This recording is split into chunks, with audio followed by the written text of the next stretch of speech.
Assalamualaikum warahmatullahi wabarakatuh. Halo semuanya, kami dari kelompok 1 akan mempresentasikan penelitian yang berjudul Analisis Dinamika Risiko Peralatan Distribusi Tenaga Listrik Menggunakan Discrete Time Markov Chain. Sebelum mulai presentasi, perkenalkan terlebih dahulu anggota kelompok kami. Yang pertama ada saya, yaitu Aulia Rahmakusuma. Yang kedua ada Haifalia Karisa Balau. Lalu ada Kinaya Rafa Adristi Norman. Dan yang terakhir ada Yositri Rahmanda.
Pada penelitian ini digunakan model Stochastic Discrete Time Markov Chain atau DTMC untuk menganalisis perubahan kondisi beban arus pada sistem distribusi listrik. Pemilihan DTMC ini dilakukan karena data diamati pada interval waktu yang bersifat diskrit, sehingga perubahan kondisi sistem dapat direpresentasikan sebagai perpindahan dari satu state ke state lainnya pada setiap periode pengamatan. Model DTMC yang digunakan menggambarkan kondisi beban arus pada sistem distribusi listrik dari satu waktu pengamatan ke waktu berikutnya.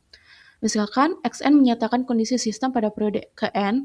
Dalam penelitian ini terdapat 3 state yang digunakan, yaitu low apabila arus beban kurang dari 200 ampere, medium apabila arus beban berada pada rentang 200 hingga 320 ampere, dan high apabila arus beban melebihi 320 ampere.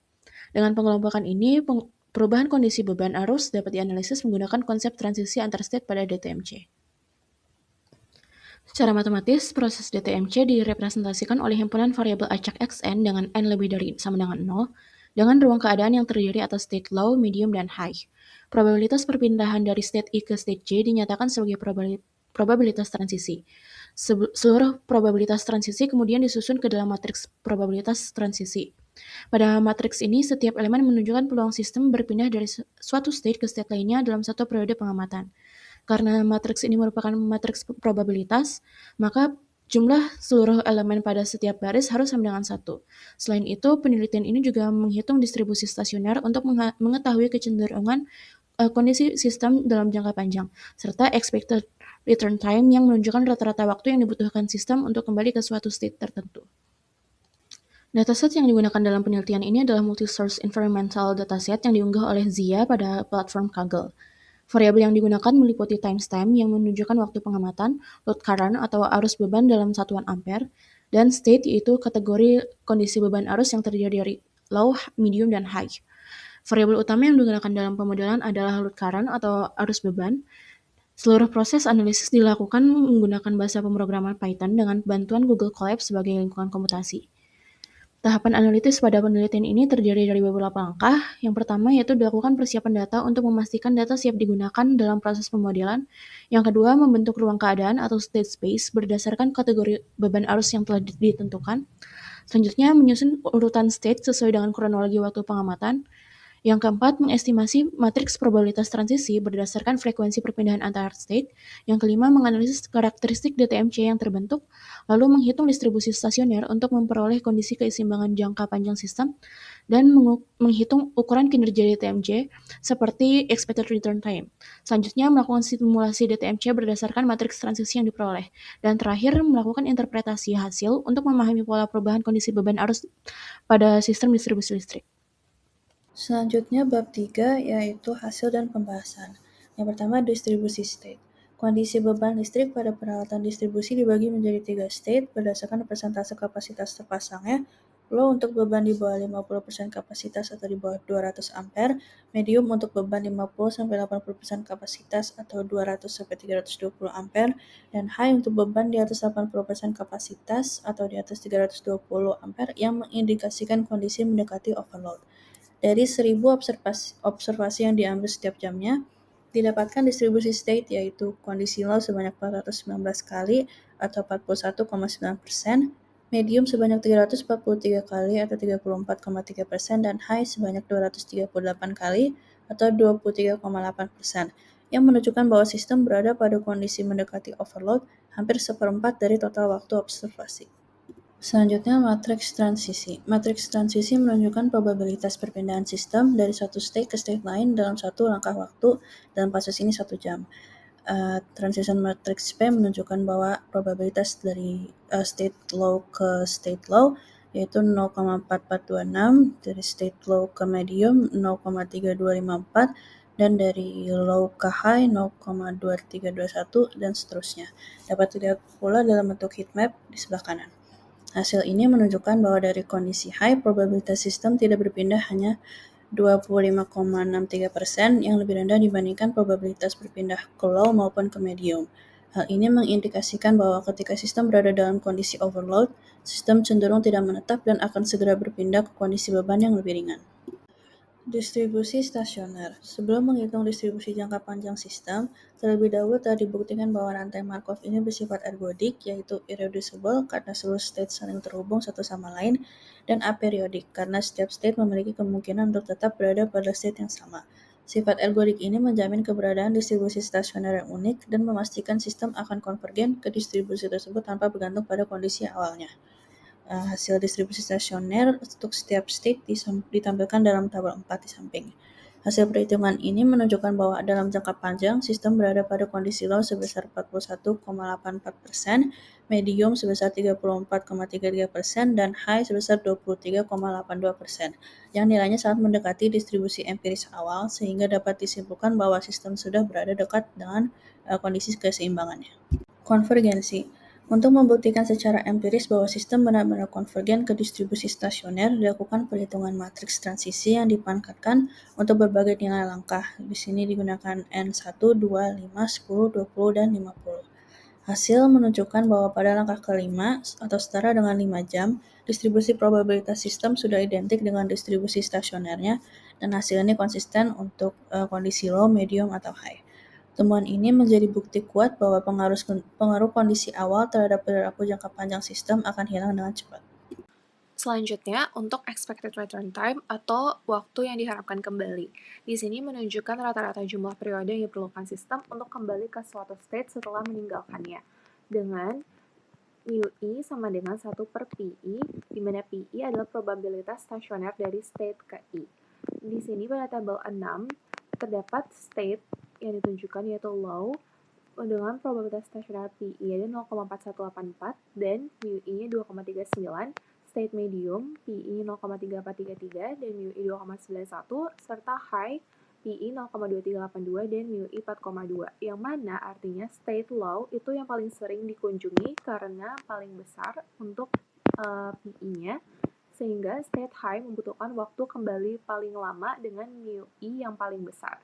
Dan sistem kembali ke kondisi beban tinggi dengan kurang lebih setiap 4 periode.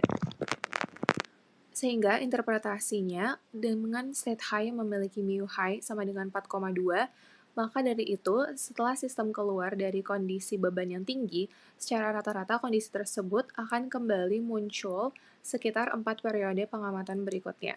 Maka artinya, jika sebuah sistem yang sebelumnya high akan melanjut ke low atau medium, dan kembali lagi ke high setelah sekitar 4 periode pengamatan.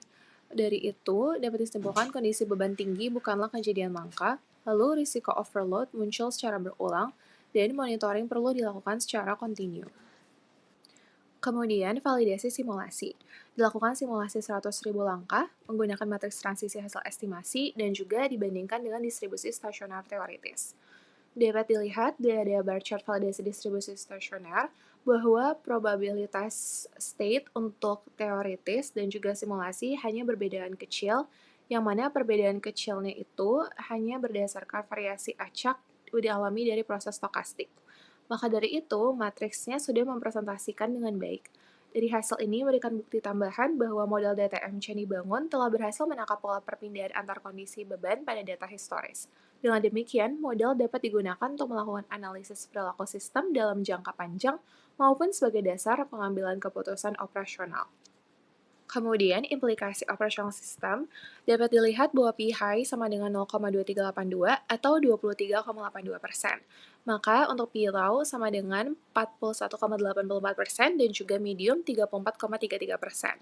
Jika diaplikasikan untuk hari, yang mana 24 dikali 0,2382 adalah 5,72 jam per hari. Maka dari itu, strategi mitigasi risiko diperlukan untuk menjaga keandalan sistem. Karena sistem berada pada kondisi beban tinggi hampir seperempat waktu operasi, potensi overload yang masih signifikan, dan risiko degradasi peralatan makin meningkat. Maka sebaiknya monitoring pemantauan beban secara real-time, preventive maintenance pada peralatan kritis, dan redistribusi beban antar peralatan untuk menjaga ketahanan pada peralatan.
Demikian presentasi dari kelompok kami. Terima kasih atas perhatian yang telah diberikan. Wassalamualaikum warahmatullahi wabarakatuh.